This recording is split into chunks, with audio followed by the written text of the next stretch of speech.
Hello, and welcome to the PC Gaming Weekspot, your recap of the last 7 days in PC video gaming. My name is Colin Mahern, and joining me this week, he owes it to the people who have sacrificed so much in this pandemic to be honest when he has let them down. It's the one and only Mr. Matthew Castle. Hello. Be honest with the people, Matthew. Be honest. What? Well, obviously, there was only one cultural reference I could go with because it has dominated the news.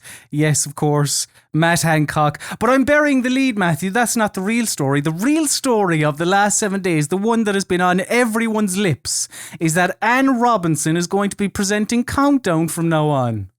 Oh, with her big stern face and pursed lips. I haven't watched an awful lot of Countdown in my lifetime, I'll be honest. It wasn't one of the quiz shows that I sort of connected with, but her whole aura doesn't seem like it fits Countdown. Like, yeah, I thought Countdown was meant to be more of a friendly atmosphere. Am I wrong? Is that? I don't know. I think the kind of person who appreciates Countdown is probably just there for the very dry word and numbers game. So the human face of it is kind of irrelevant. Okay. It's like there has to be someone to just glue it all together. It may as well be Anne Robinson. I mean, God, that original host, he was awful. Like Richard Whiteley. Oh, was it? So naff. But yes. It doesn't matter because fundamentally you're just there to do some mind maths. Yes, correct. And yeah, the presenter doesn't really matter all that much, I suppose. But yeah, that has obviously been the main story, and not the fact that the map layout of Matt Hancock's office, although I did enjoy that, where the Queen was watching him and all the sordid business he was getting up to, which was quite good. But Matthew, some things have happened in video games in the last week as well. Some things. I really mean that when I say some things have happened. So would you grab that crank of yours and open your gob? You better have some good facts for it. I have some information snacks for you. Info snacks for his gob. Yeah. I don't open my gob for just anyone. Well, would you open your gob for Cliff Bleszinski? Probably. Yeah, probably not, yeah. But for those that don't know, because I suppose he's been out of this game a while now, he was the designer on the first 3 Gears of War games, and he rose to fame through that, video game fame. Then he set up Boss Key Productions, and they released 2 games that weren't all that successful. Modest success to an extent. But anyway, yeah, Lawbreakers and Radical Heights, if you remember either of those. And then he retired from games and he became a theatre producer, actually. But now he's getting back into games. He just said last week that he's working on a new IP, and that's it. So Cliffy B, one of those, he was part of that school when Hideo Kojima and David Cage and all these other auteurs and faces were becoming somewhat had celebrity status in games. Yeah, maybe. Though I like that as an auteur, the thing, his trademark was like chainsaw guns. It's pretty good. I mean, normally auteur suggests all of their work deals with loss or something, and no. Dom lost his wife. Oh yeah, spoilers. Sorry, I forgot the emotionally charged highs of Gears of War 2 and 3. Yeah. In other news, do you remember his nickname on Kotaku? I don't. Enlighten me. They used to call him Dude Huge. Yes, it was. Yes, you're right. I always really like that. I forgot. Yeah. Whoa. Well, Dude Huge is back, baby. Dude Huge. Something that came back in late April was Near Replicant, and during the week it was announced that has shipped Not sold through, but still. Oh, man. Shipped over 1 million copies worldwide. Now, I know it's a dry week when one of the info snacks for my gob is how much a game shipped. Hang on. The reason I'm bringing this up is purely because the original Nier, that did 500,000 in a decade. Right. You know, it shows you the power of Nier Automata and the power of big old papier-mâché moonface. Power of a man wearing a moon on his face, indeed. Yeah. And finally, my last information snack for you, Matthew, is that Silent Hill fans won't stop harassing a man that's making a PlayStation game. Well, you say that. Could it actually be that Silent Hill fans are being played by a man who's trying to promote his PlayStation game? I actually wasn't expecting for this to become a discussion. So do you think that this guy has used Silent Hill to promote his game? Because if he's the whole thing with this story, I think the game's called Abandoned, right? Yeah. Is that there are some big coincidental details that are similar to the kind of the weird coincidental details that happened when they were making Metal Gear Solid 5. You know, they had like Moby Dick Studios and all this kind of stuff, and they had a fake kind of developer who was the face of it, and so some people think this is happening again. I don't think it is, mainly because if you've actually seen the game, you know, and you've seen footage of it, I mean, it looks so rope. It like it wouldn't benefit any. You know, it seems to be a legit thing, and I think it is someone who is slightly leaning into that. And I get the impression now that they're like, no, please stop doing it. Maybe it's run away from them because actually, what started as like a goofy little promotional, you know, you know, you might like this, is actually going to be the sort of the death of whatever it is they are making. I mean, he's done 2 videos now where he's been like, I am not Hideo Kojima. Because the thing is, the problem with the internet is when you feed them this stuff and you get them excited, if it doesn't come to anything, they instantly change to like, fuck you. Yeah. And so that will be the story of his game. It's like, fuck you, you lied to us. Even though he didn't say it, but like, you just shouldn't. I think if that does turn out to be true, and it was a deliberate like ploy to kind of toy with this and play into that, I think it was very, very, very stupid. And this person doesn't know the internet at all. So I just don't think it will end interestingly or well for anyone. Yeah. Silent Hill fans aren't going to get a Silent Hill game, and this game is going to disappoint the fan base it has built up, which is full of Silent Hill fans. Just don't mess with the internet. Gamers are like, you know, notorious in their absence of sort of sense of humor about these things. Indeed they are. They are. So those are your information snacks. Thankfully, I have at least one pretty decently sized story for you. Okay. So, Hugh, bring us in, baby. Hello, I'm Hugh Edwards. Working in news is exciting. Yes, Headlines and Hot Takes is the part of the PC Gaming Weekspot where we take you through the bigger news stories of the past 7 days. And there was one that caught my eye because it revolves around a video game series that might be making a return, and that series is Dead Space. So, the rumours started last week that Star Wars Squadrons developer EA Motive is working on their next game, and yes, apparently that is a not Dead Space 4, but just a new Dead Space. So first of all, Jeff Grubb, the games leaker himself, he mentioned during one of his live streams that the studio was working on a, quote, established IP, and that EA would be announcing this established IP during EA Play on the 22nd of July. Eurogamer then came out. They said that they had heard similar.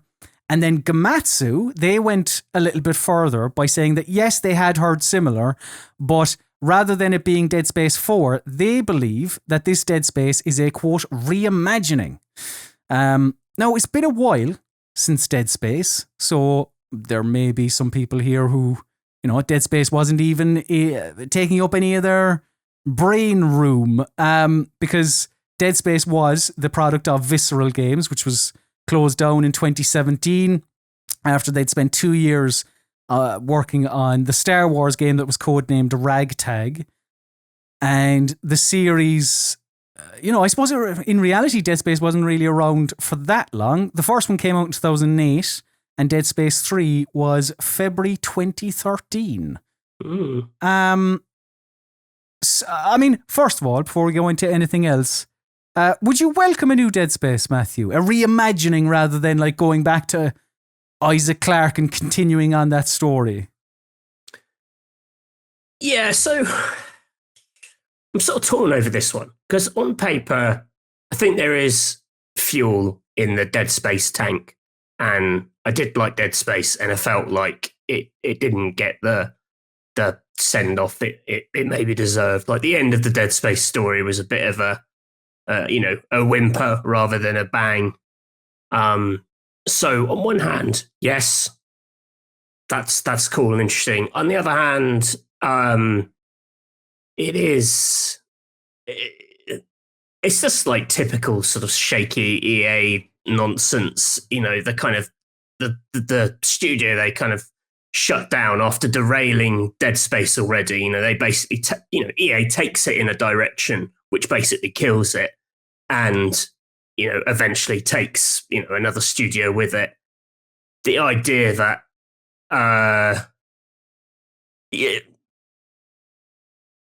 to then return to it with just a new batch of people, something about that leaves a slightly bad taste in the mouth.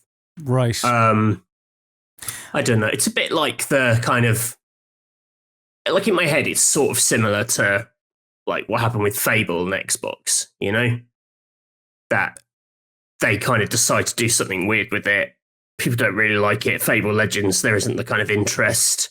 So, that literally does for Fable and Lionhead, and then it kind of comes back, and I'm really excited about it coming back. But there is this like kind of top level kind of, it's like a shame that it had to come back and couldn't have just lived on in a healthier form to begin with, EA have previous over the last couple of years with bringing back franchises that they had once deemed surplus to requirements. They've done it with Mirror's Edge. They are currently now doing it with Skate. And Mirror's Edge, by all accounts, didn't really pan out either critically or commercially. Skate, we'll see.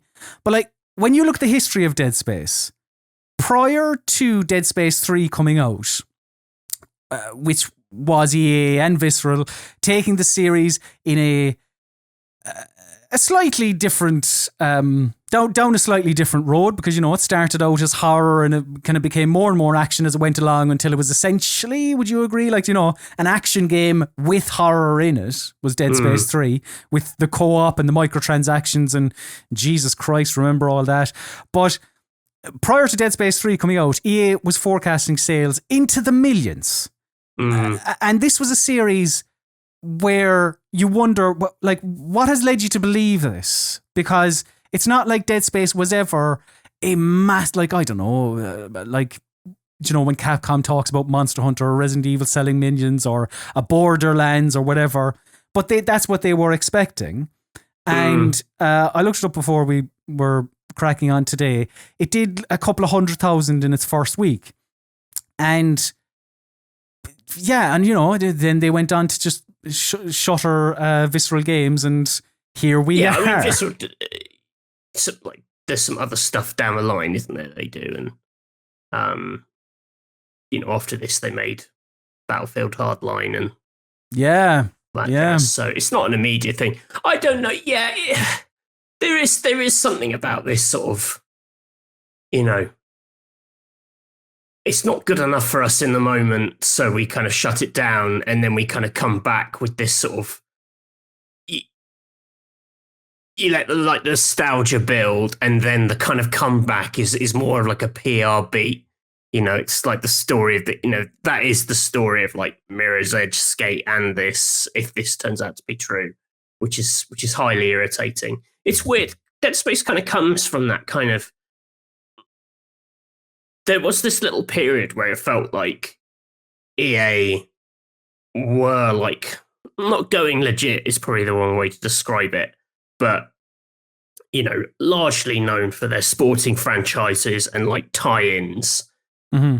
Suddenly did like a sort of spurt of more original kind of content or more interesting sort of franchises like Mirror's Edge, like Dead Space, like Skate, and seemed like I remember that period them feeling like a much more interesting company than they had been before. It's certainly more interesting to my tastes anyway. But then none of them kind of like properly like landed or did the kind of mega business that basically the kind of mega business that all other EA games do. And so I didn't really know how to kind of deal with that space in a way. So I don't know, but like I'd say if they're open to like weirder stuff again, I'd rather they try to make some new weird stuff, like the next generation of like the kind of the Mirror's Edge and Dead Space thinking, rather than the next generation of Mirror's Edge and Dead Space specifically. Especially when, like, I don't know, how much cachet does the Dead Space name have? I know amongst a certain number of people it will, but as I said, the last Dead Space came out in 2013, and it's not like it blew people away. It, for many people, it was like, even if there was a Dead Space 4 after that, some people had sort of checked out because the series had become something that they didn't want it to be, which was this alien-esque horror game where you're on a spaceship. So I don't know. It's critically acclaimed. I love Dead Space 1 and 2. I think are both absolutely fantastic games, and like of the kind of the Resident Evil 4 likes, probably the most successful. Like in my head, they're the kind of the next best thing. Even though 2 was more actiony, I still thought it was like brilliantly paced and a real roller coaster of a ride.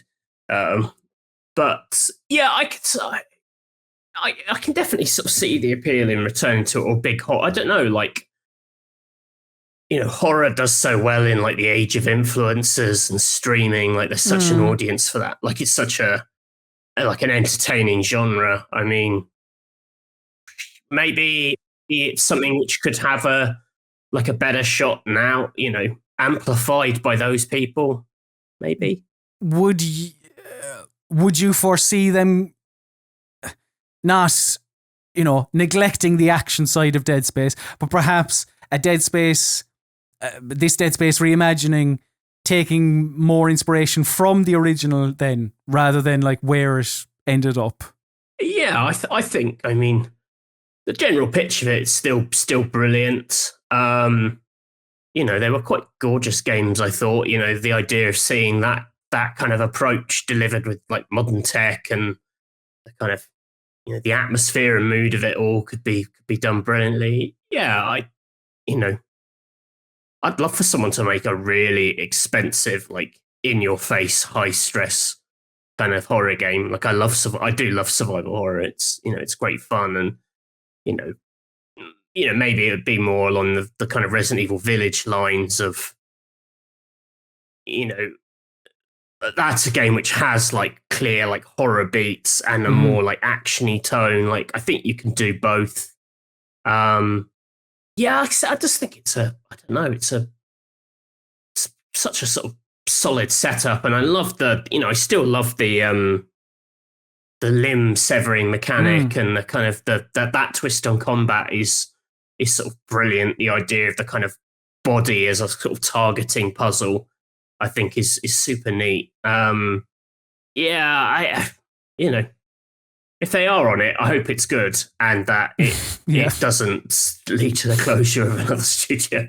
Fingers crossed. But yeah, there's a good chance that this will be showing up during their EA Play thing. So We will see, and we won't have to wait shall long. See. A month's time before WWE wrestler Xavier Woods will be presenting EA Play, and he might scream Dead Space down the camera. So I mean, because otherwise the fate of these studios is that they basically end up as support studios for Battlefield, which is, EA have done a bit of an Activision. You end up with like what you get with Criterion, where basically if any game has a car in it, Criterion does a bit of the car, and they're like, oh, we got the guys who made Burnout making the car in Battlefield, and you're like, Yeah. Battlefield Hardline, though. Wow, that was a computer game. I quite like the multiplayer in that. I can't remember. I can only remember the story. All the kind of cops versus robbers stuff. It was like, a bit like a popcorn version of Payday. Right. A bit easier to understand, a little bit Heat-esque. I thought it was okay. Another game that you might think is okay, you might think is rubbish. Who knows, Matthew? Because it's not even a reality yet. There is rumours abound, again, about this one.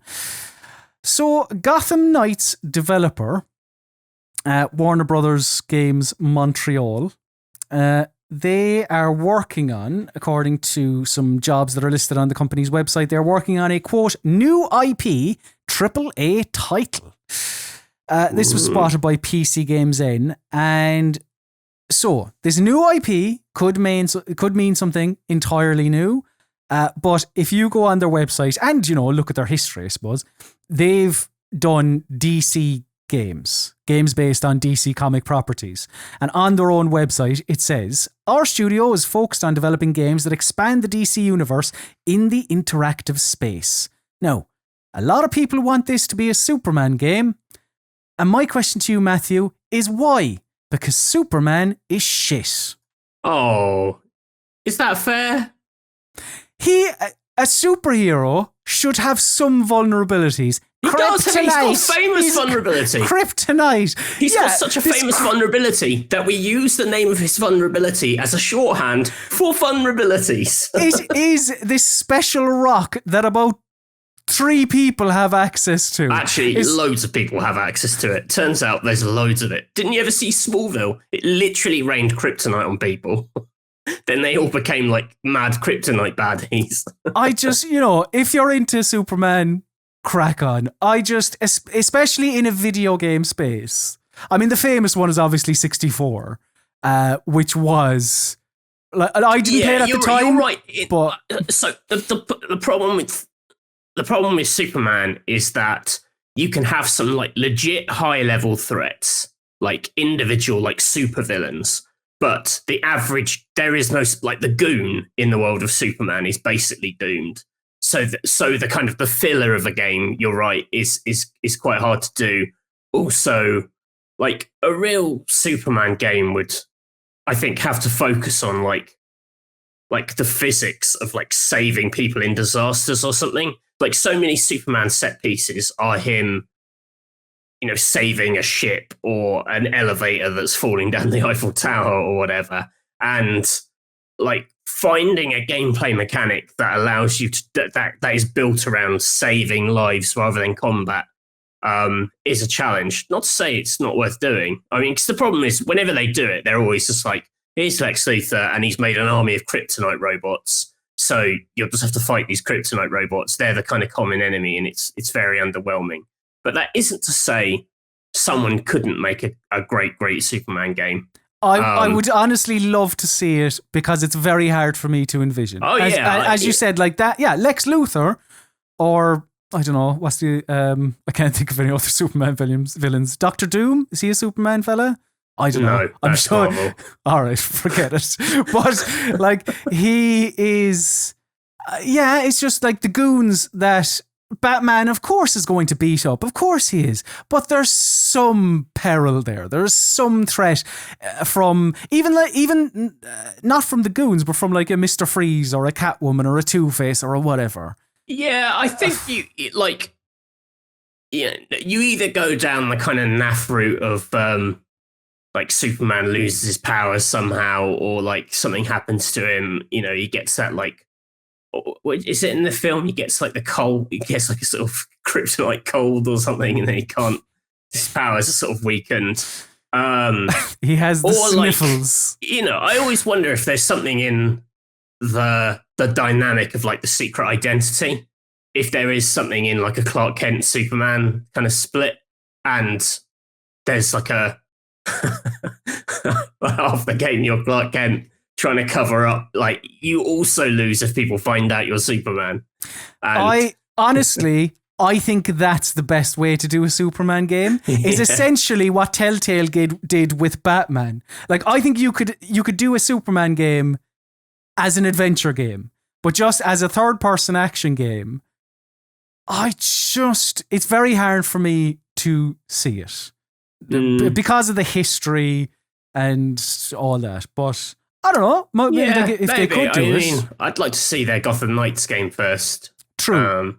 But Matthew, the real story, the big story, it is time for Tech Corner, and a real one this week. I don't believe it. I cannot believe that we know we're in trouble when the main game, the main story is Tech Corner. Windows 11, which we spoke about last week, it's proper, it's real, it's out at the end of the year.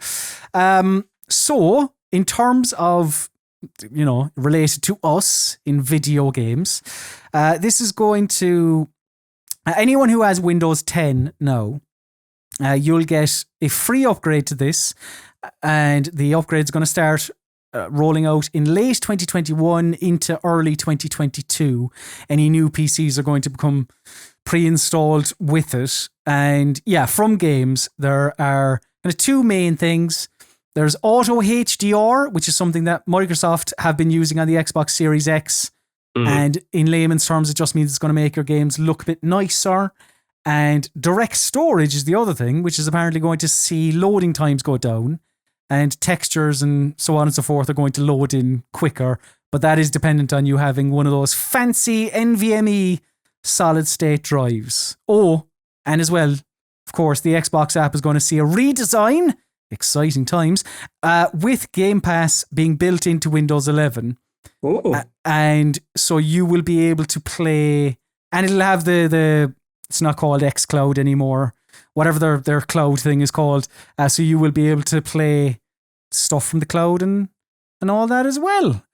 So Matthew, my question to you is, are you still happy with your Windows?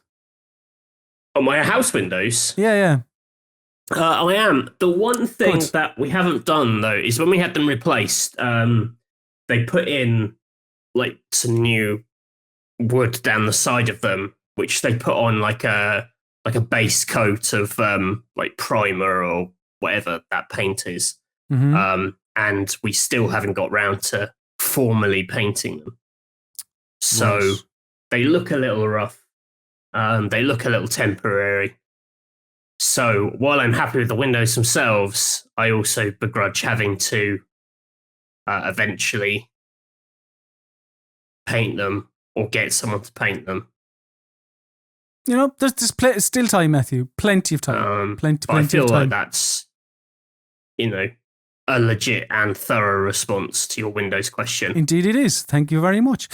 So those are the big stories of the past week. Thank you for not making us talk about Windows 11.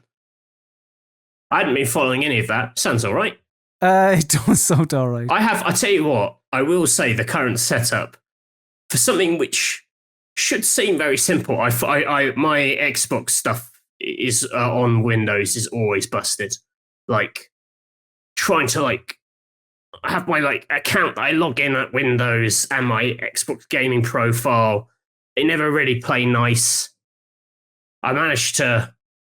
I swear, I managed to buy a DLC for Metro Exodus on the Xbox One through the PC app that I can't play on PC, which sounds ludicrous.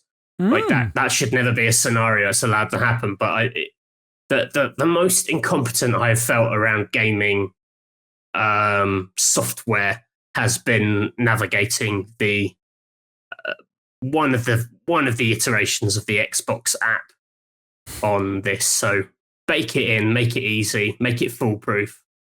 Because that's also, whenever we're like, and this maybe is more in the past, but when Game Pass first came to PC, and if you ever celebrated it, all the PC diehards would be like, yeah, shame, the Xbox app's completely unusable and you can't access any of these games, which is like, it is preposterous. That's just a lie. I mean, you can access them, but it wasn't perfect, which is what I think people were maybe reacting to. So if they can just make it slicker, the excellent deal that is Xbox Game Pass for PC. It is excellent. It is. It is. Tell you what, if you're a freelancer excellent. and you can't afford to buy games anymore, it's fucking great. Xbox Game Pass for PC, Xbox Game Pass Ultimate, terrific. Only £1 for 3 months. And all the other deals. So yeah, those are the big stories of the past week. So now let's talk about the games we've been playing. Ooh. Show and tell. We can't afford a proper jingle.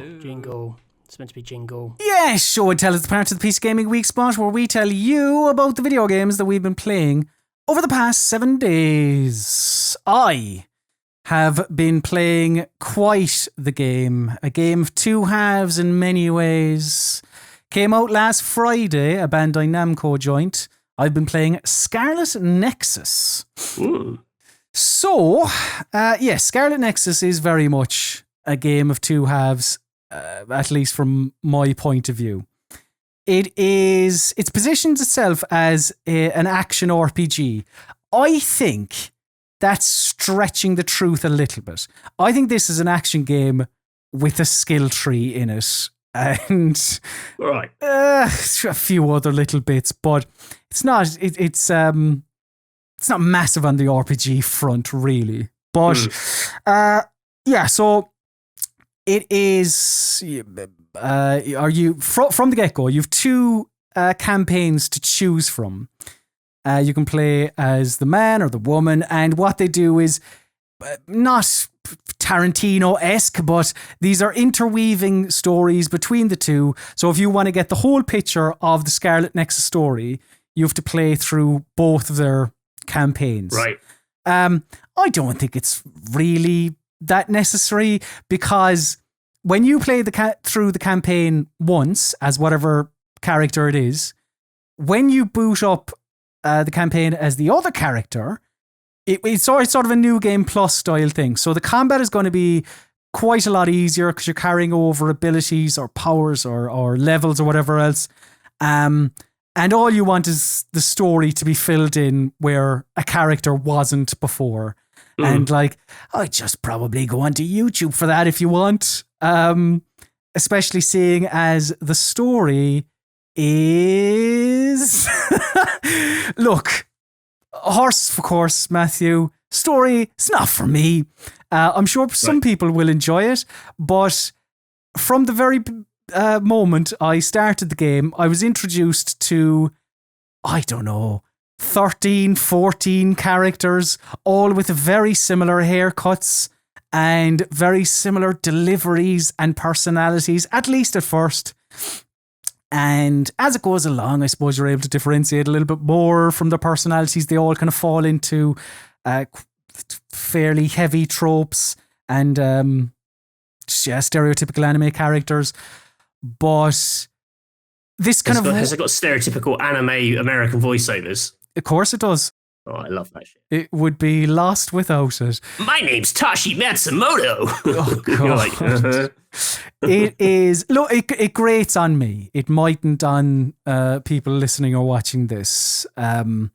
It's just a little try hard, and I suppose that's the other thing as well. Like, all of these characters that are introduced, right? Loads of them.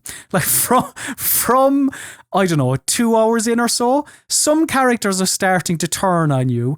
Other characters are some characters that turn on you then basically go, I'm sorry, can we be friends again? And you're like, yeah.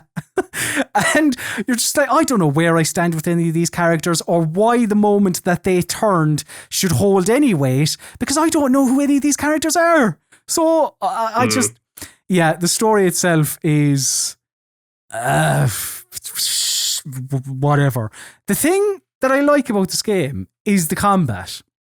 It looks great. I'm just gonna say, you opened and you had a clip of someone jumping on a bus and then basically riding that bus into someone's face, which I have got a lot of time for. Yeah, the combat is really, really enjoyable. It's just the cutscenes and talking get in the way. Like, there's so much talking. And I love Metal Gear Solid, Matthew. I'm not against the idea of speech in a video game.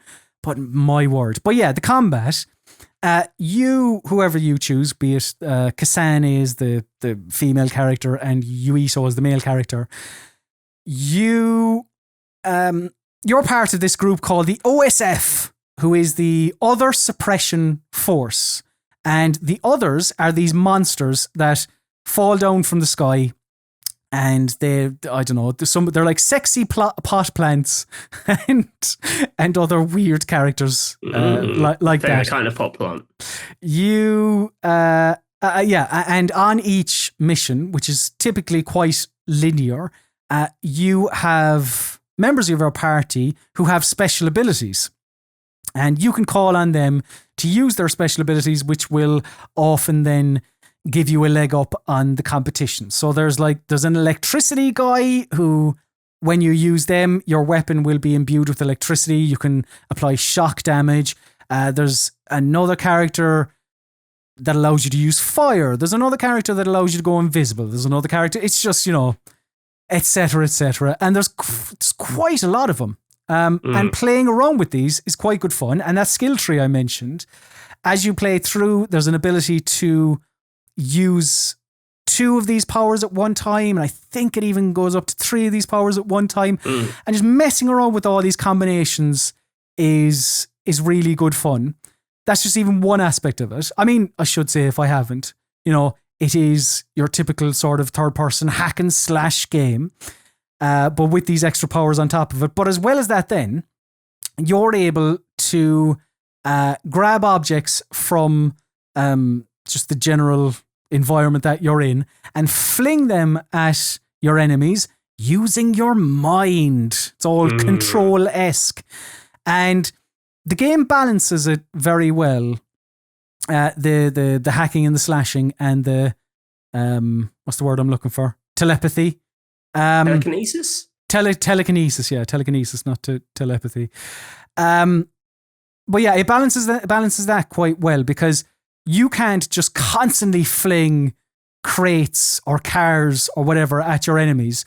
You have to build up that meter by getting in there and, hacking and slashing and whatever else. And even maybe I might even be doing a bit of a disservice by just making it sound as mindless as it is. It's not. There is some depth to just using your weapon.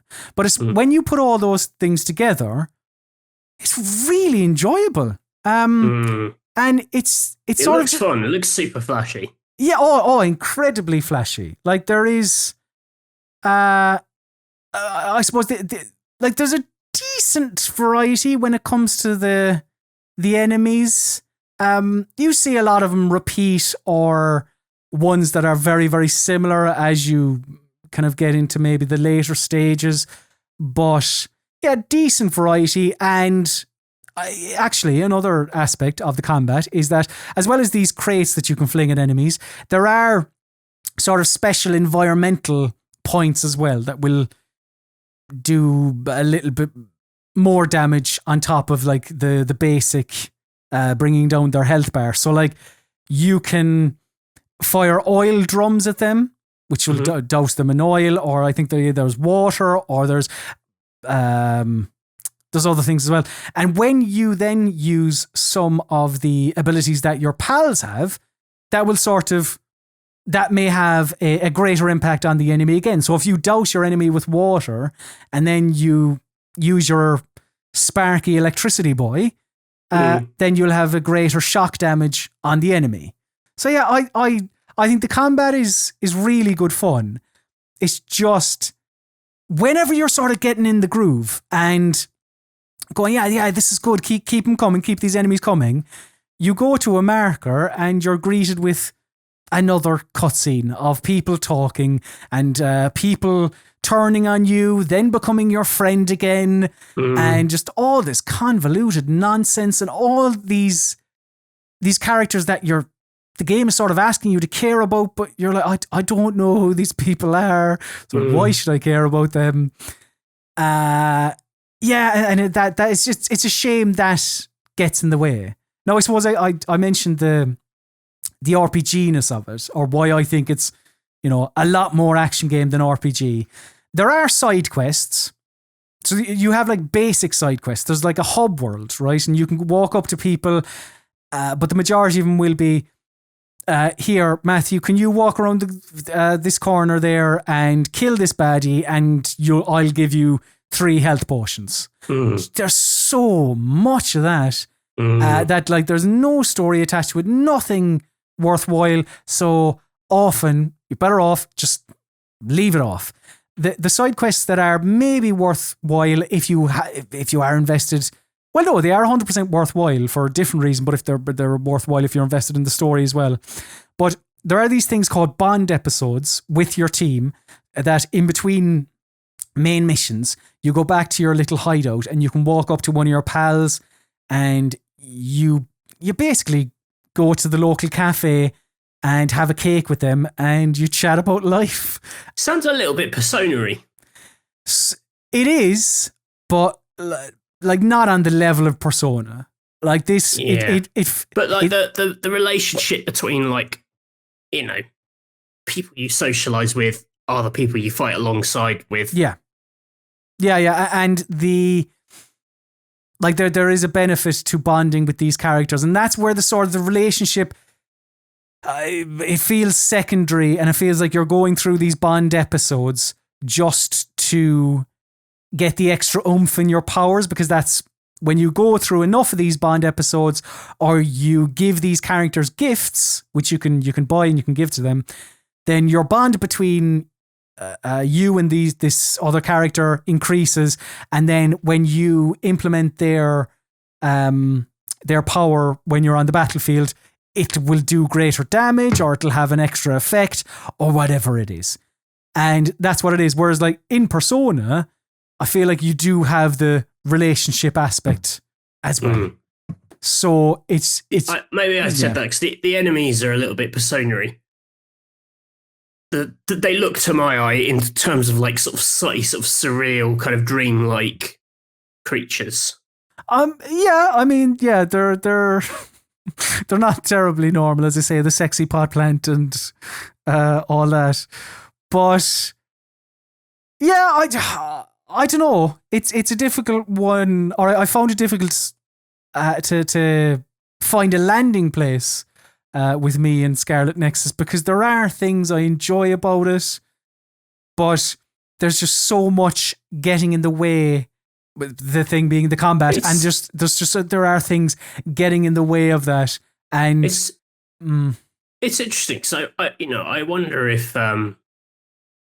that's I don't know the makeup of the team, but like Bandai Namco have a lot of like anime tie-ins that they literally based on famous anime shows, and obviously you've got a generation of developers now who kind of grew up on that stuff and super into it, and that is like, I'm no anime expert. I've watched a few of like the big, the famous shows everyone's watched, but the rhythms of them, the kind of balance of action to talking, and the basically the entire episodes of kind of sort of hand-wringing kind of exposition you can get between big fights. I wonder if it's just that sort of that rhythm being like absorbed into their storytelling here, and it just feels a bit more maybe jarring in a game than it does in a show, because you're going from action, which seems like quite interactive and poppy and fun, to something so hands-off, maybe seems more aggressive. So hands-off for so long. Yeah. And again, I'm not, Metal Gear Solid, etc., etc. I don't know. Listen, maybe if you just consume, you inhale anime on a daily basis, you may get more out of this than I. But I don't know. I mean, a gentleman's 3, I suppose, like when you put everything in together. But the combat, really good fun. We here at Rock Paper Shotgun want to create the best PC games related content out there. I mean, we're doing a lot of that already, but you can help us continue to do that and also help us do a little more. All you have to do is grab an RPS subscription over at rockpapershotgun.com/subscribe. You can support us at 2 different tiers. The standard subscription will give you an ad-free RPS, you'll get discounts on our merch, and you'll get a letter from the editor post every month too. The premium tier subscription gives you all of those lovely things I just mentioned, plus some exclusive articles and podcasts, as well as some smashing new video games and in-game items. I don't want to say free because you're paying money for the subscription, but it's a little something on top. So, if this sounds like something you'd be interested in, head on over to rockpapershotgun.com/subscribe and give us your money. Please. You get good things in return, so it seems like a win-win for everyone involved. In anticipation of a transaction and because my mother reared me well, thank you very much.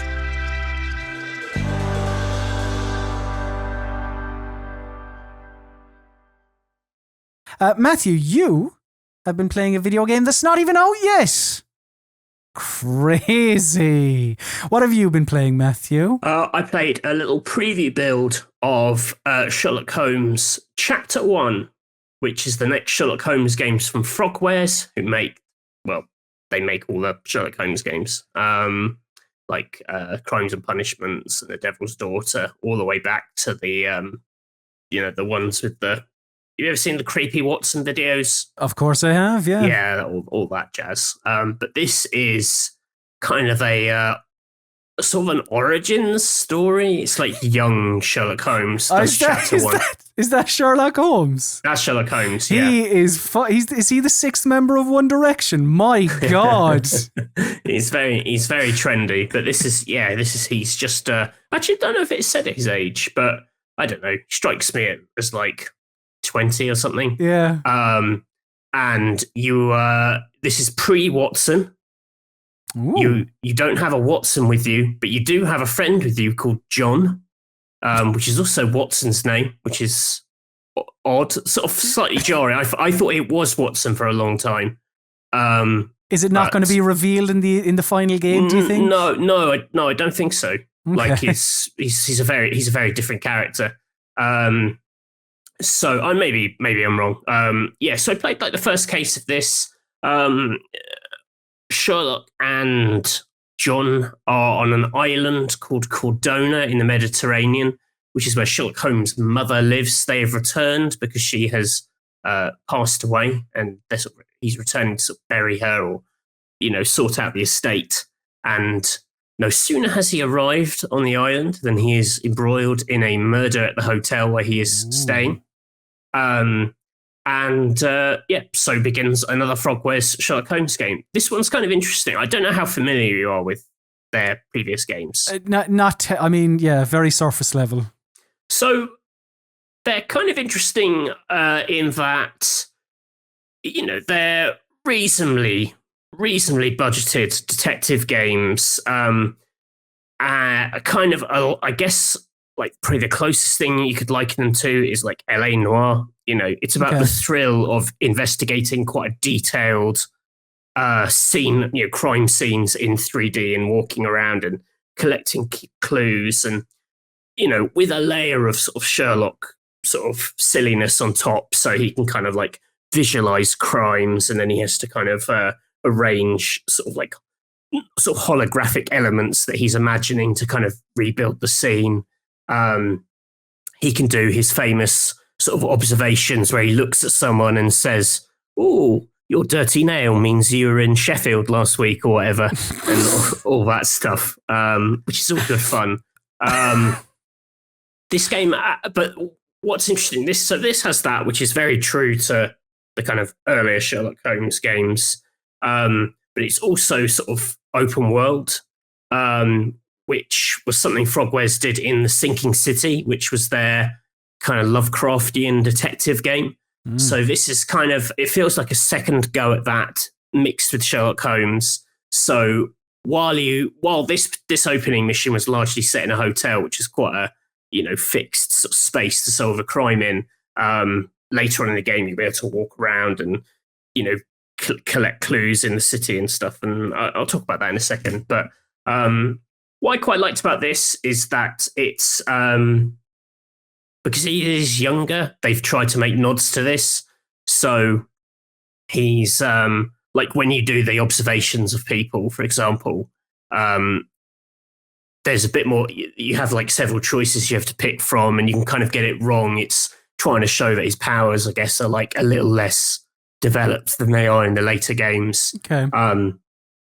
He can kind of sort of go into this kind of concentration mode where he sees like sort of quick observations about everyone in the world, all the NPCs, like a like the social scanning in Watch Dogs, where you look at someone and it would say like they're a butcher and they love pornography or whatever.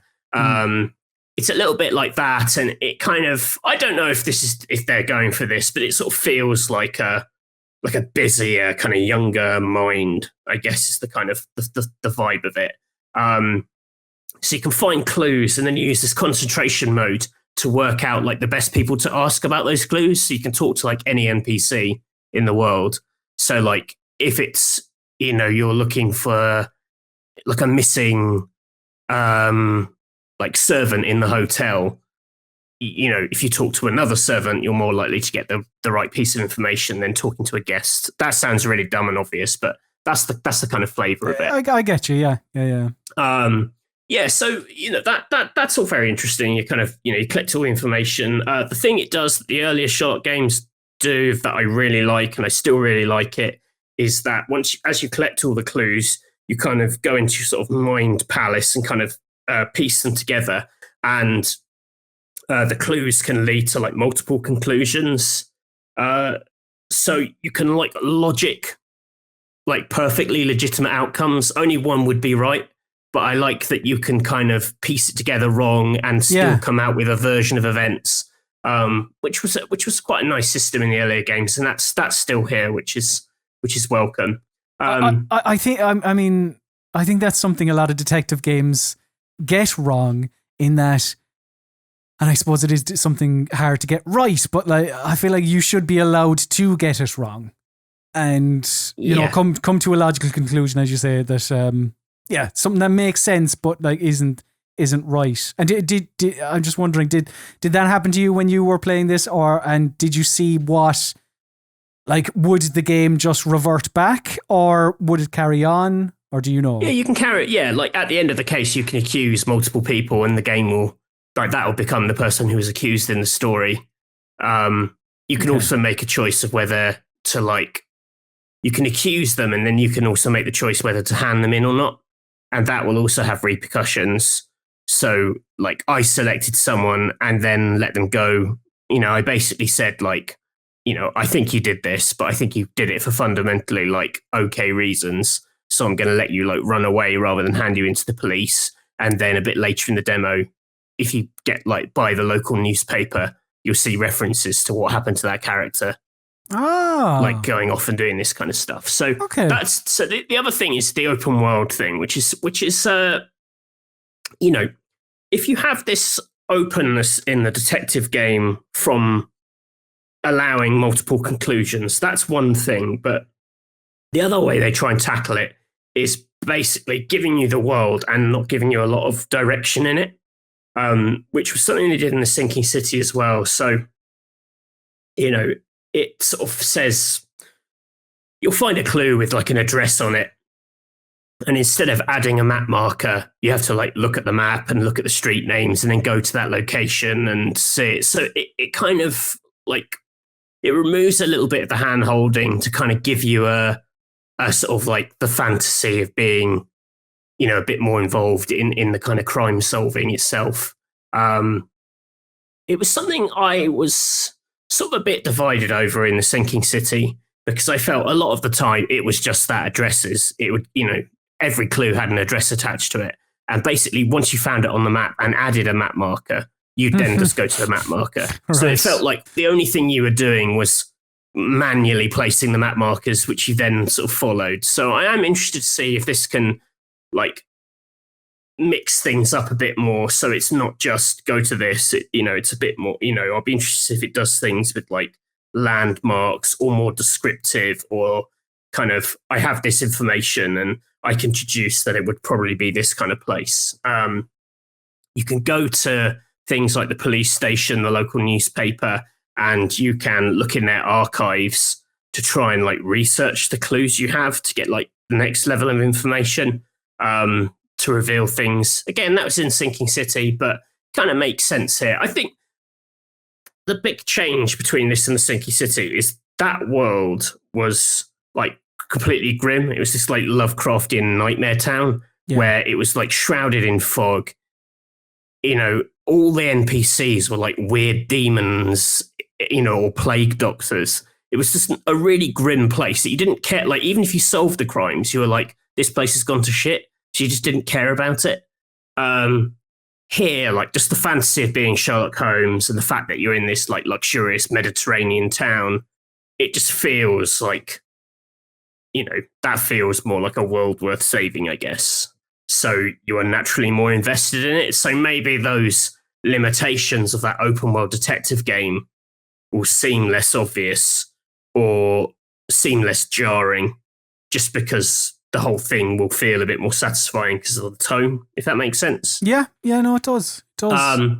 But there's other stuff. You can dress up in disguises. There's some interesting, like John, this character of John is kind of like evaluating you, and it suggested that your relationship with him will change on like how good a detective you are. So like if you keep showing clues to people who are completely irrelevant to that clue, he'll eventually chime in and be like, oh man, you're just guessing at this. And then in his like journal, it'll be marked as a kind of a negative, mark against you. And he'll set you like challenges and things where he's like, I bet you can't do this in like 3 guesses or whatever.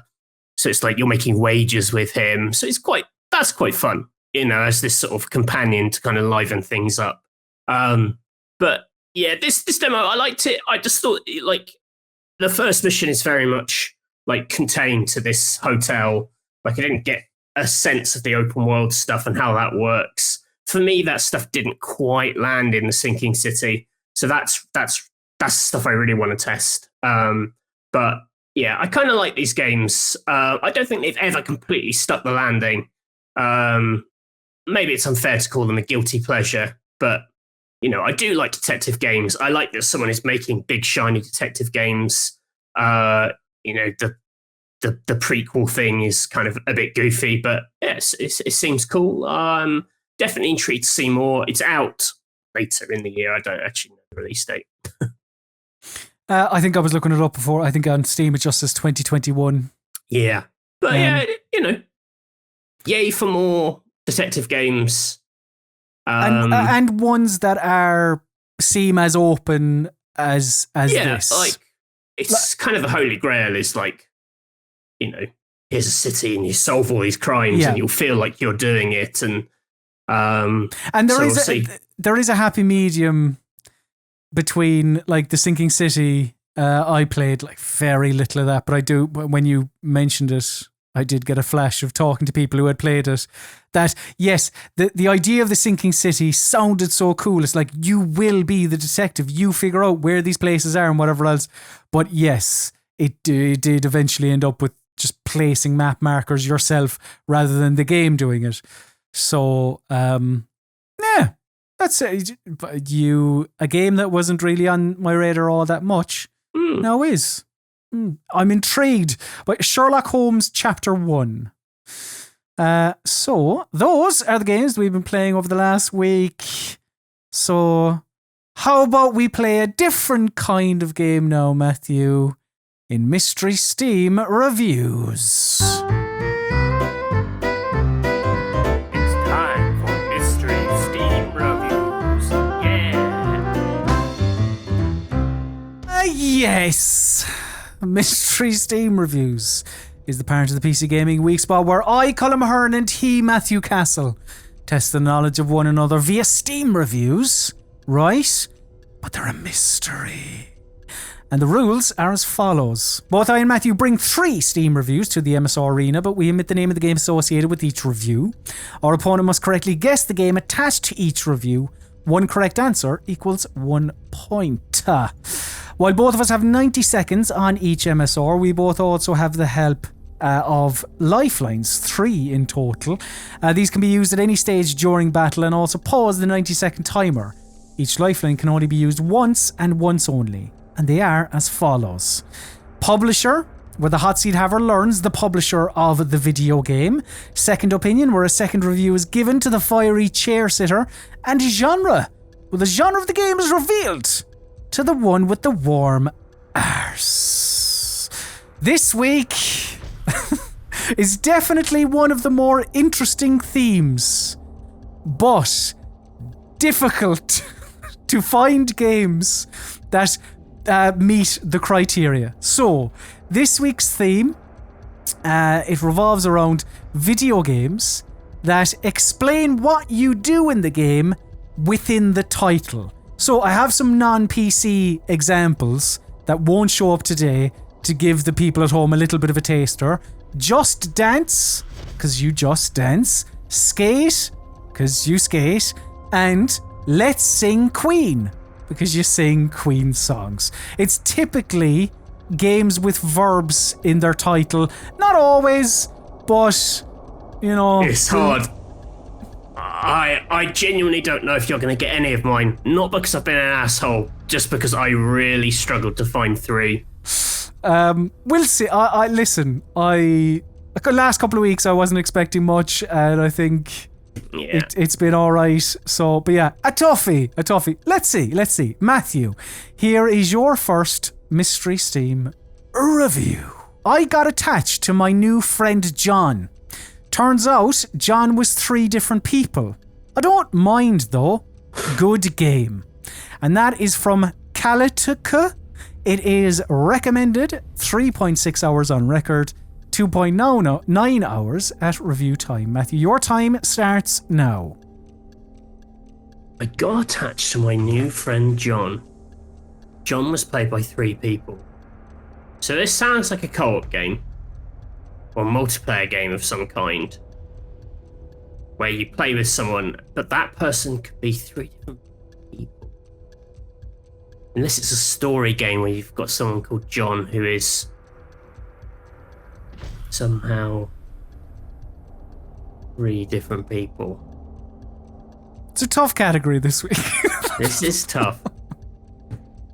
The thing is, so I really struggled to come up with a list of things, and so I'm just going through, like, I had like 6, I basically had 6 that I was like, I feel like it's got to be one of these. The only one this could be of those 6 is Journey. I don't know if that count, because I was umming and ahhing about it, because it's a title that describes what you do. You journey to Journey. And that would make sense, because you partner up with someone, you don't know who they are. Does it tell you at the end this person was this? And can it be multiple people? I don't really know, but I'm going to take a swing at this and say Journey. Is that your final answer? Yeah, that's my final answer. Yes, a tough category indeed. But this review, kind of brought you to ideas of, like, is it a co-op game but the person doesn't know who they're playing with? It could be Journey. Does Journey fit the category? It kind of does, but does it? You have indeed ended up on Journey though. And Matthew, I can tell you that the correct answer is Journey. Yeah. You journey. You do Journey. You do Journey. Matthew, could I have my first Mystery Steam review, please? My colourblind friend died due to wires. 10 out of 10 says it's Ivy Bish. Recommended 6.7 hours on record. Okay, time starts now. My colorblind friend died due to wires.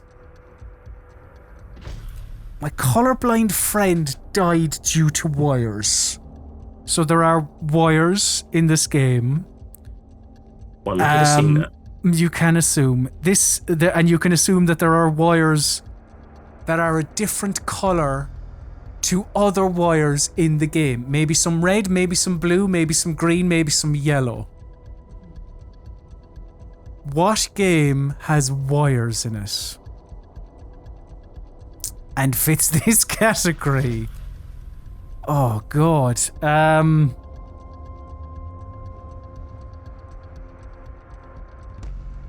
What games did I see? I'm just trying to think what games I saw when I was looking up stuff.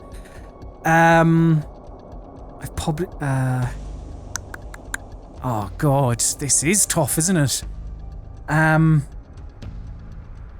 Oh Jesus, what's the name of that thing? Talk for ages and everyone will be alright. Don't talk at all and we'll be fucked. Keep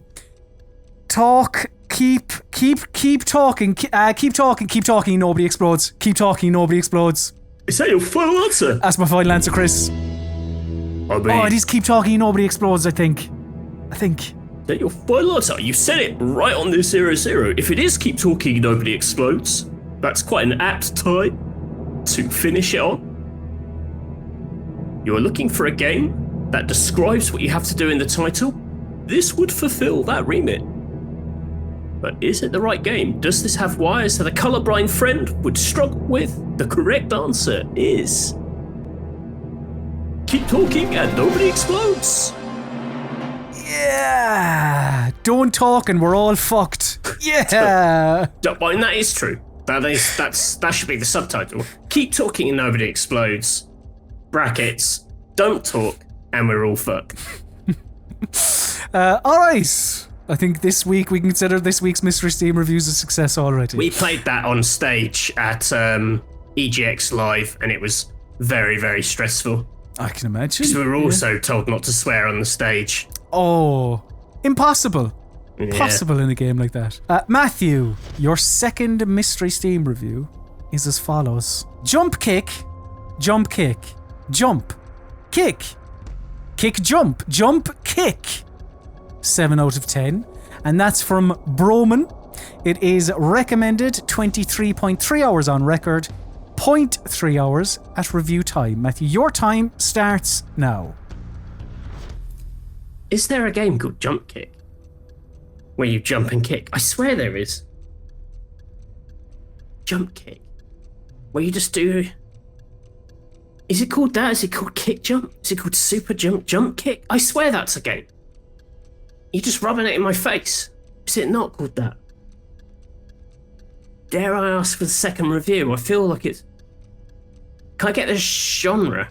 You can pause the timer at 101 as Matthew uses his genre lifeline. So the genre of this is... Where is it? The genre of this game, according to wikipedia.org, a 2D competitive fighting game. A 2D competitive fighting game. Restarting the timer, 101 now. Unless you want to use any other... That could be a lot of... Because actually, like Street Fighter... Street Fighter? You fight in the streets. But that's more of a job rather than an instruction. If it was called... Please, Street Fight. keep fighting and... Keep fighting in the streets. I swear there was one called Jump Kick. You have two other lifelines? I just don't dare do it. I don't dare do it. I'm going to say Jump Kick. Is that your final answer? That's my final answer. Or is it called Kick Jump? It's called Jump Kick. Listen, let's... I don't know. So, there was, two very prominent words in that review. Jump and kick. Yeah. Jumbled up sometimes, making you think in your head you were like, I feel like there's a game called Jump Kick or Kick Jump. The genre revealed, it's a 2D competitive fighting game. You've ended up on Jump Kick, was it? I believe. Jump Kick. I can tell you, Matthew, that the correct answer is... Dive Kick. Oh. Do you remember Dive Kick? I just couldn't remember the name of it. Dive Kick. It had it was a 2-button system. That was the second opinion would have revealed that. Matthew, could I have my second mystery Steam review, please? Make a devious plan, then execute it with full carnage. Wave after wave of enemies will get crushed, sliced, and maimed by machinery you designed. And if that fails, you can always use an arsenal of spells to handle the rest, says Twistor. They recommended it after 129.7 hours on record. Time starts now. Ooh. Make it a devious plan. Your arsenal of spells. So up until that arsenal of spells bit, I was thinking evil genius, maybe? The spells part I don't get, though. I mean, I don't have a great knowledge of evil genius, but pretty sure you're not a magic man in that.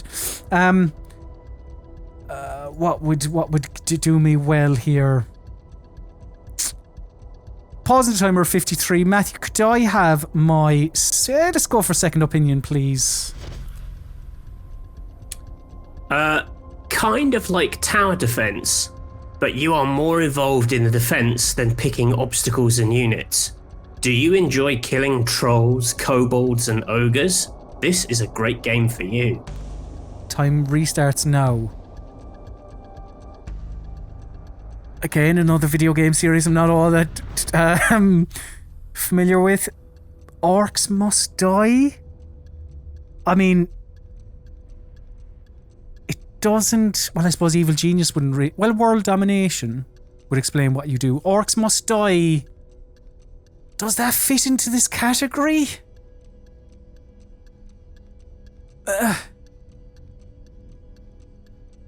What did you say? Trolls and... What were the other things? Kobolds and ogres. That feels like an Orcs Must Die.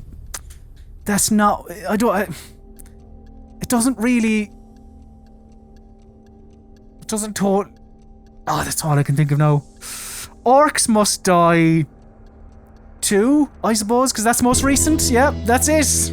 I've run out of time. Is that your final answer? Yeah. So, you've settled on Orcs Must Die 2. Think that's a bit tower defensy, but does it fulfill this title? Is that an instruction? Orcs Must Die. Sounds like an instruction to me. The correct answer is Orcs Must Die 2. Yes! Oh my word. Get in. Nice. Matthew, your third and final mystery Steam review to tie this baby up. Which sounds like a sentence. Anyway, starts fun, but gets too complicated when it gets into Morse code, passwords, and the like after the first handful of levels. I want a challenge, but not something where I have to make someone study outside of the game to be able to play. And that's from Piggy Cow Cow Cow Cow Cow. It is not recommended. I might have added an extra 1 or 2 cows in there. It's not recommended. 1.9 hours on record. 1.8 hours at review time. Matthew, your time starts now. Interesting.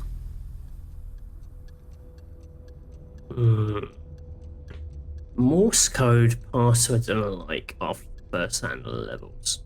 So it's a game about breaking codes. But I have to make... Well, I know what this is. And I reasonably commend you on your acting abilities. Try and hold it together. Try to keep those acting abilities together. Oh, but I can't remember the name of this game. It's like you gotta chat for the bomb squad. You gotta exchange ideas, or it's a fiery death. It's something about talking. It's something about talking. I'm thinking the word keep talking, and you'll stop the bomb. Keep talking and nobody explodes. Is that your final answer? That's my final answer. And the correct answer is keep talking and nobody explodes! I'm going to say, early on, when you were getting to that title, I thought... It's too far. I thought He's it's going too either far. one of his, or he definitely knows what this is, because the hardest thing on this show is to do the convincing. I have one word of the title, and from that comes the whole title. And to get from, like, you gotta talk, no talking, to keep talking, because I always forget the name of this game. It was good effort. Matthew, could I have my third and final Mystery Steam review, please? This game looks like the movie Aliens, but plays more like Alien Isolation. You get a bunch of cool looking guns and then deploy and realise you're going to be quietly crouching along, swinging your hammer at stuff to save ammo. There are no difficulty options, and it's balanced around 4 players, regardless of how many load in, says Rinsler, who does not recommend it after 1.7 hours. Time starts now. Oh, looks like the movie Aliens, but plays more like Alien Isolation. Swinging your hammer. Balanced around 4 players. Oh dear. I've no idea. So, pausing the timer at 1:10. Matthew, could I have both my genre and my publisher, please? Your publisher is, unhelpfully for you, 10 Chambers. Fuck's sake.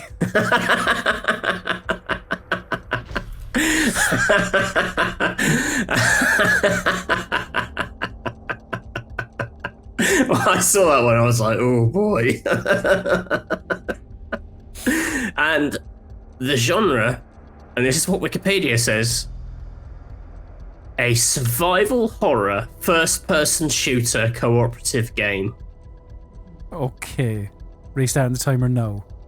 Survival horror, first person shooter cooperative game, whatever it was. So you shoot, you survive, horror. It looks like Aliens, but it plays like Alien Isolation. So more horror and thriller than like all out action. Based around 4 people. It plays like Alien Isolation. It looks like Aliens. Alright, I'm just gonna have to like co-op survival games. Don't Starve Together, which would fit the category. I don't think that plays like Alien Isolation. I could be wrong.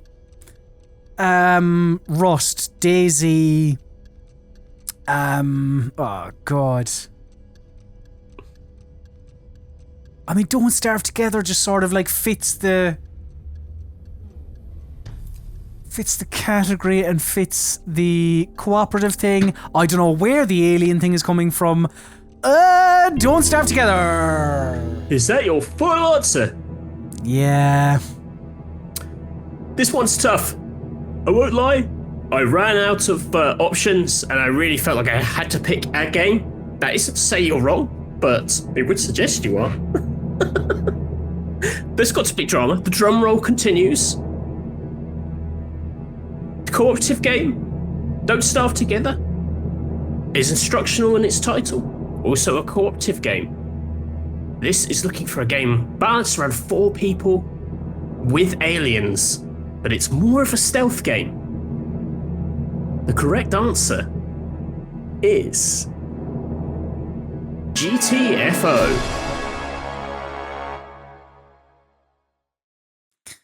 Yeah. Get the fuck out. Yeah. It's instructional. You if indeed. you know it, you know it, but that is a more obscure one. No, that is fair. That is fair. And again, 4 out of 6 as a collective. Listen, that was a rotten category. Oh, it was, but it was a good sort of a different category, I suppose. But much tougher to find games than I thought it was going to be. But hey-ho. So that is Mystery Steam Reviews for another week. So now let us usher in the Screaming Man.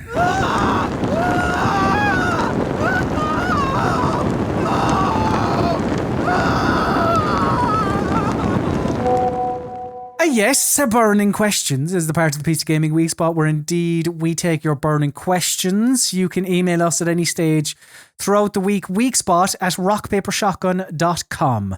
And then we may read out your correspondence on this very show.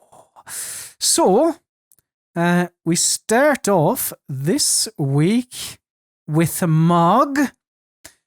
Mog said, hi, Colm and Matthew. My burning question is, when work becomes super busy, what do you do to de-stress and keep yourself sane? Fantastic show as always, and I look forward to playing Submariner, The Frozen Adventure. Thanks, Mog. What do you do to de-stress and keep yourself sane, Matthew? I go for a little walk down by the river. But hard to do it in summer because it's hotter and I don't like walking in the heat. But Bath has some very nice rivers and canals that you can trot along. Watching TV, I guess, like going to the pictures, just sitting in a dark room. That's quite good fun. Sitting in a dark room with watching a film. I'm not just sitting in a dark room in my house like a weirdo. With strangers, it's good. Yeah, I mean... But you go in the day. If you go to the cinema in the day, it's a weird old experience because there obviously aren't many people who go to the cinema in the day. And, you end up watching films designed for huge audiences with, like, one other weird dude. No, very true. Very similar. TV is a nice... shit TV as well, I suppose, is nice at times. Yeah. I love it. Like there is too only much good TV to waste time on shit TV. Like, but it's not wasted time because it is like, it's just like I want something passive. I want something stupid drama, like whatever else. Like of course, I'll eat up The Wires, I'll eat up The Sopranos, I'll eat up your Breaking Bad, your so on and so forth. But there are times where you're just like, do I need to learn about the empire that Stringer Bell is building, or would I much prefer to watch the recoupling on tonight's Love Island? It's like, it's just a balance of both is important, So I would say that is good, and music is good. Oh, imagine how good Love Island would be if McNulty was a contestant.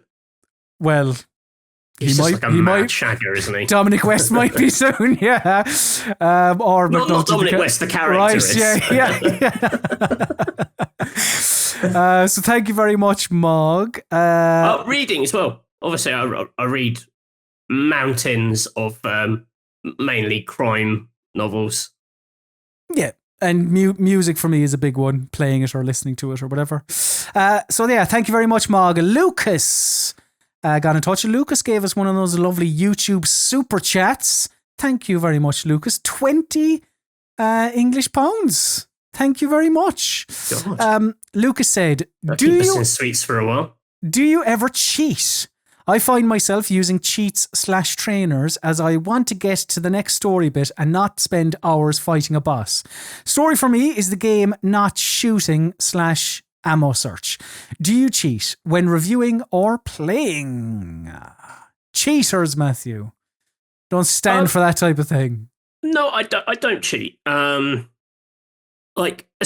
Especially not when reviewing. You can't. It's very...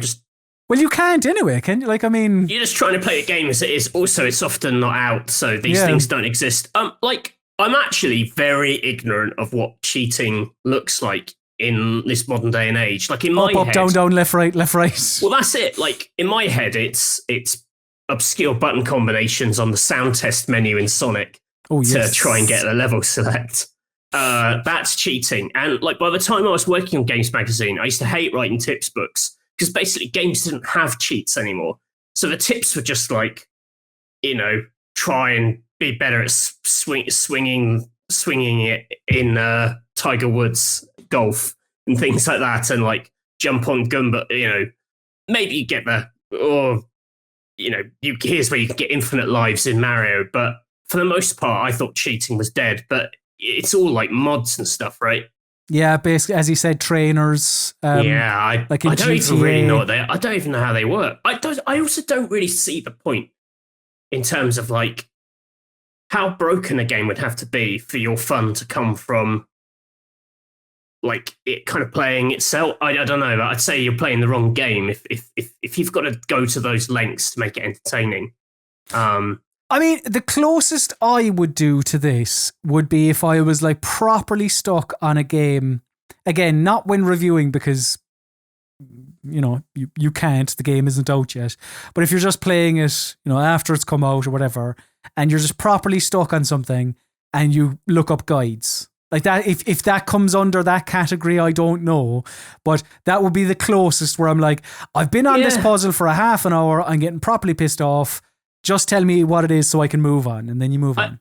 I will say, like, we used to do reasonably good business on the channel with tips videos. I know they're not the sexiest of things, but they weren't cheats. But I do find, like, sometimes it's helpful to have systems in games that are, like, poorly explained or something which is buried in quite an obscure bit of the interface and makes it a lot easier can really, really help. I did a tips video on...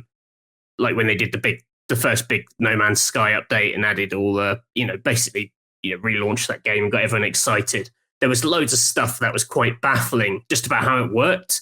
And I felt like once I'd unpicked it, playing it, it was valuable sharing that. They weren't cheats as such.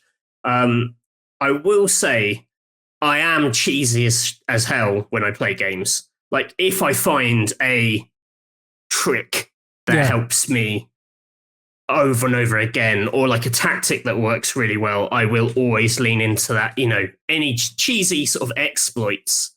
I don't go looking for them, but if I sort of happen upon them, even when I'm reviewing games, like, because I feel like that's worth bringing up where you're like, this game is very easy to manipulate in this way. And whether that's a flaw or a good thing, I don't know. But I have sort of undermined. I'm also like notorious quick loader, save scummer, which I guess is a version of that. Yeah, I suppose it is. Yeah. Oh, I save constantly. Like there's some like turn-based strategy games where I've done some really shitty like save before taking the reload until I get the damage I want from the weapon, and I don't know if that's just not the way to do it, but I find it very hard when they say we were talking about save scumming with Sven from Larian about Baldur's Gate 3, and they have this line of like, we want to make every outcome, including the failures, so interesting that you'll just go with the flow and you won't reload. You'll just live with it, and the story will be kind of completely yours. And I find it so hard to get out of the habit of reloading when I haven't got an outcome. Like I just, my mind just cannot go with the flow in that way. So whenever someone says like, losses can be as interesting as wins, I always feel like, am I ever going to see any of that stuff? Will there ever be a game which gets me out of this terrible habit? That's like cheating, I guess. Maybe Sherlock Holmes. You're talking about getting the cases wrong. So thank you very much, Lucas. Joof Innigan gave us 10 Australian dollars on the old YouTube super chat. Thank you very much. It's very nice of you. They said, what are your funniest films of all time? My God, it's quite the question. It could change day to day. And one question that I probably should have looked up beforehand. I mean, it kind of changes. Yeah. like time, I really like. Have you seen Top Secret? No. The kind of it's the team that made Airplane, but it's their spoof of like World War films with Val Kilmer as like a pop star going undercover in like World War II Germany. I really like that. That when I was young, I haven't seen it in a few years, so maybe it doesn't hold up. That I thought was absolutely brilliant. I'm still a sucker for Wayne's World 1 and 2. Really? Yeah, I really like those films. I guess I don't know, when I was a teenager, like like I was really into like Mike Myers stuff generally. Yeah. Like I loved Austin Powers, Wayne's World. So I Married an Axe Murderer. We watched Austin Powers recently because it was on telly, and I was like, does this hold up? Surprisingly so, the first one. It's actually, it's not bad. Like it holds up relatively well, which is surprising. Yeah, I really like that. Monty Python stuff, obviously, it's all a bit obvious, isn't it? I just, I'm trying to look through an article on Empire. Shaun of the Dead. Yeah, I really do like the Cornetto trilogy, in particular Hot Fuzz. Hot Fuzz is my favorite. Fuzz. I really don't like the last one. I think the last one is given a bit of a raw deal. It's the worst of them. He's so unpleasant, that character. Oh, well, that's the idea, is that him and Nick Frost are swapping roles. But why would you want to... why would you want to be friends with him? Oh, he's such a knob, that guy in that film. I know. I suppose In Bruges, I do really like In Bruges. Oh, yeah, that's really funny. I know, it's not a comedy as such, but Pulp Fiction still makes me laugh after all these years. I mean, it's got some classic stuff. I don't know. It's really hard. I really hate recommending comedy as well, because when you do, and then people watch it and they're like, you think that's funny, do you? And you're like, well, sorry. I mean, yeah, it is. Comedy is subjective, and comedy is, well, I don't know. It's not totally subjective. Like, I do feel like there are things that just aren't funny or are funny. I completely forgotten the films Steve Martin. Absolutely hold up. I watched them a lot. I'm The Jerk, obviously, and Man with Two Brains, great. Genuinely, one of my favourite films of all time is Roxanne, which is Steve Martin's sort of romantic comedy where he has the giant nose. Timeless joke craft in that film. Steve Martin is absolutely brilliant in it. I love that film. And I show that film to a lot of people and they always dig it.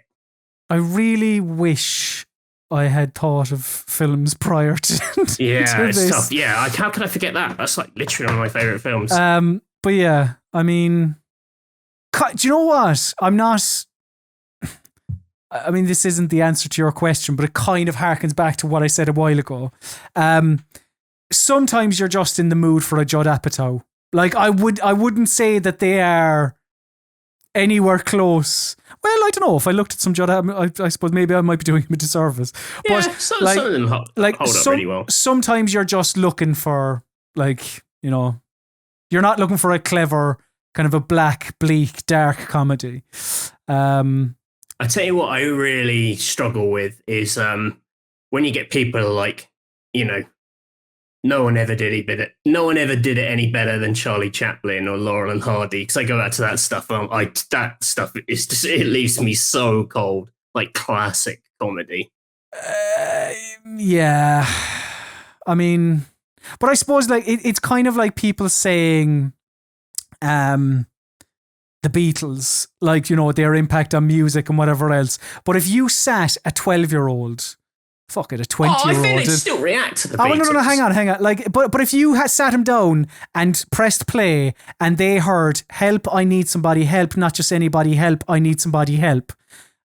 They would go, these were fucking two lyrical geniuses, were they? But the thing is, the Beatles were so Charlie Chaplin and Laurel and Hardy, similar, to early adopters, and you're going to be. It's more. I think the comic appetite changes a lot over history, and I think it's just because stuff was really funny in its time. I think we do change, and we get not necessarily more sophisticated. like edgier, Not always, harder to no. please. But it's like when you go and see, this is gonna sound terrible, and I'll have to hand back my English degree with it. It's like when you go and see a Shakespeare comedy and you get all these people in the audience who are like,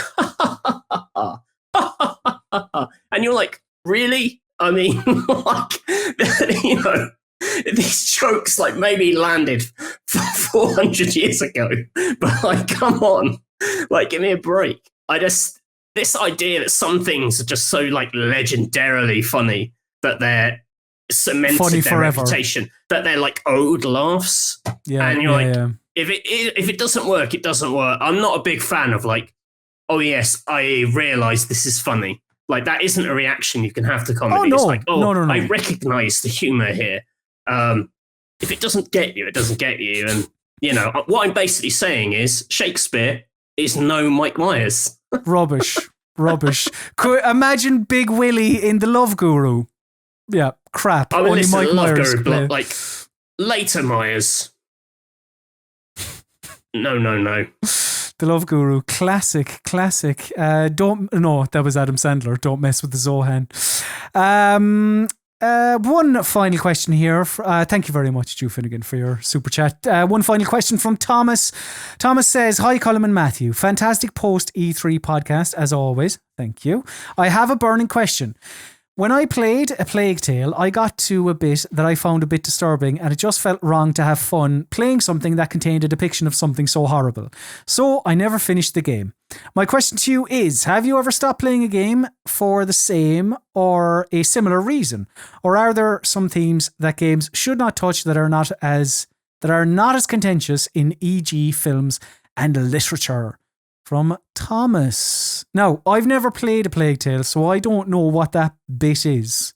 Do you know what the bit is? I'm trying to think. But I suppose either way, the point still stands.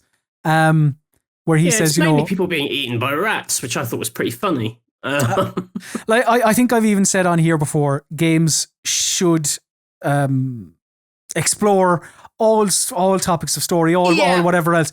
But the issue with, and Thomas kind of brings it to light, is that like it felt wrong to have fun playing it when this thing came up, because games are typically, they're toys, like, and they are like, whereas a film doesn't have to, you don't have to have fun watching a film. A film can be, you know, if a film is good, it doesn't mean it was necessarily entertaining. It could have been harrowing. It could have been, or a book, or whatever it is. Whereas games are do still feel in that place where they're trying to make you have fun and make you happy. Yeah, I don't. I'd say for me, it's more the matter of like interactivity. Like there's certain acts I can watch or read about and have distance to, which I wouldn't want to press a button and do. And I don't know if it makes you like a hypocrite, you know, if there's certain things which are okay in films, still unpleasant. I'm not saying I'm sitting there going, oh yeah. But, you know, there's stuff which I've seen in films which is really disturbing. I mean, I will say there's nothing I've ever seen in a game which has disturbed me anywhere near as much as stuff that I've watched or read. Yeah.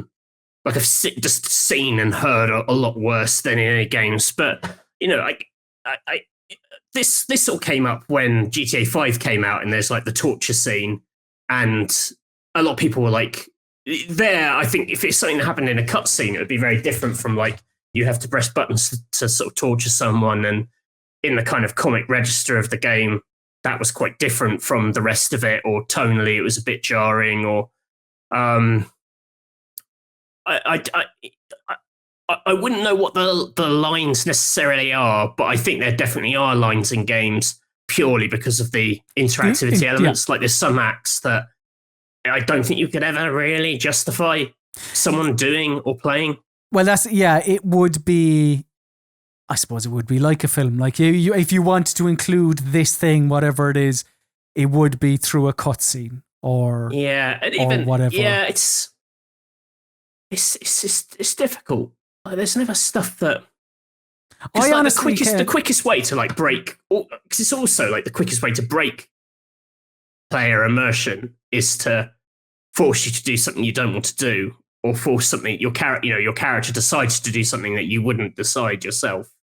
And I feel like people work so hard to kind of keep you aligned.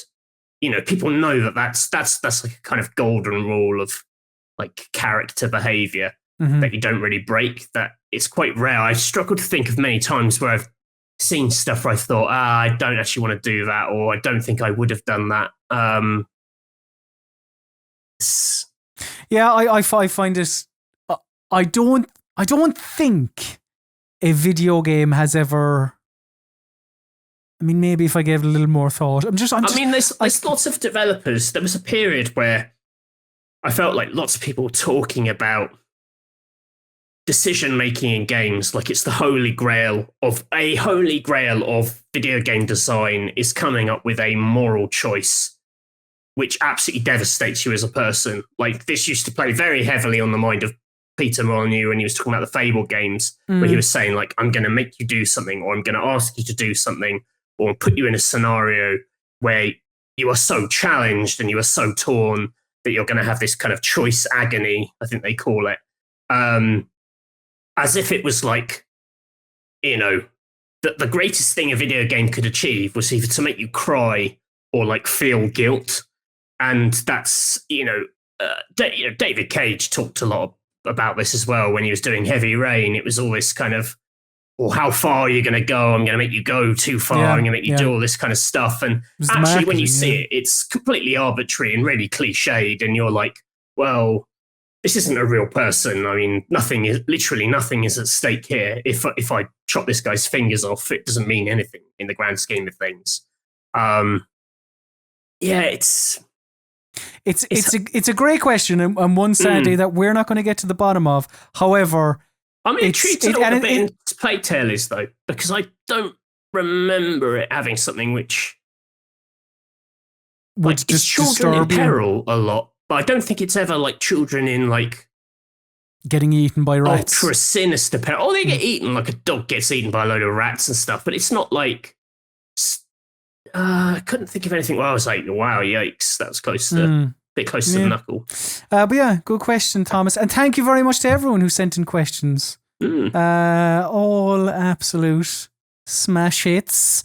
If you want to send us questions, please do Weekspot at rockpapershotgun.com, and then we may read them out on this very show.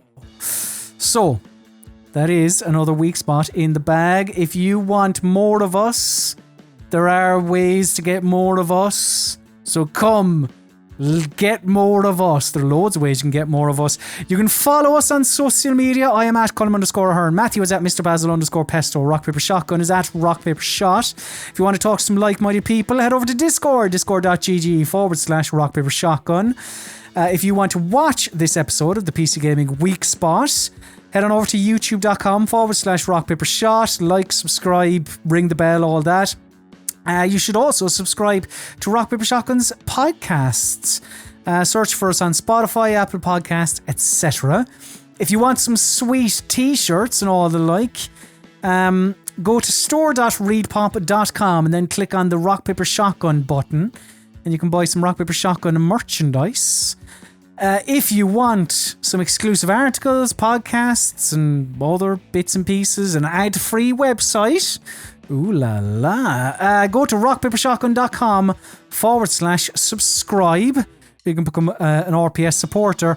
But do remember, for all of your PC gaming needs, go to rockpapershotgun.com. Another PC Gaming Weekspot in the bag. We will see. July is an interesting month for video games. Got the Ace Attorney coming out. Not until the end, though, Matthew. This is like but that's what a glorious end that will be. 27th of July. It's quite a while away. Until then, we will see what happens or what games we can play. But for now, it is time to bid the listener, the viewer, adieu. So say goodbye, Matthew Castle. Goodbye. And say goodbye, Colm Ahern Sloan. Agafol.